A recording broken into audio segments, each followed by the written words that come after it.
Some of you are studying very hard for CET and still moving in the wrong direction.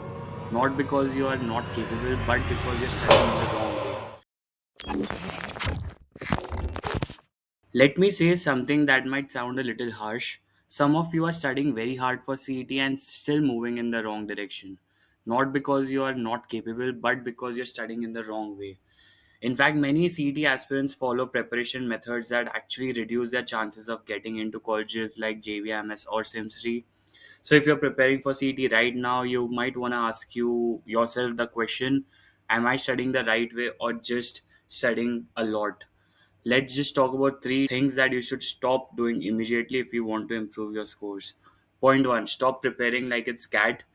Many students prepare seat for CT like it's for CAT. They spend weeks trying to master extremely difficult quant topics. They go very deep into the theory.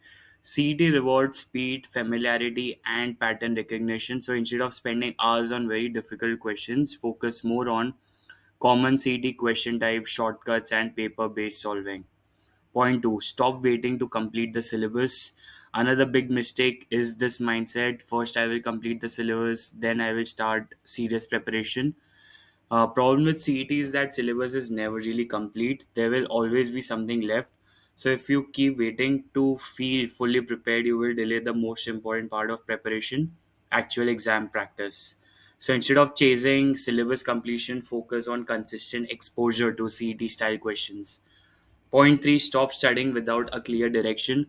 The third mistake is studying without a clear daily goal. Many students sit for 4 5 hours and feel productive, but at the end of the day, they are not sure what actually improved. Preparation becomes random. Instead, every study session should have a clear target. For example, today I will solve X number of puzzles, revise certain question types, or practice a specific section. Clear goals make preparation structured, और जब preparation structured होती है progress भी faster होता है. So if you're preparing for CET right now, remember this: success in CET is not about studying the most hours. It's about studying in the right direction. Stop preparing like it's CAT. Stop waiting for the syllabus to feel complete and stop studying without a clear plan. Because sometimes the difference between an average percentile and a 99 plus percentile is not effort, it's simple strategy. And once you start studying the right way, CT preparation suddenly becomes much more effective.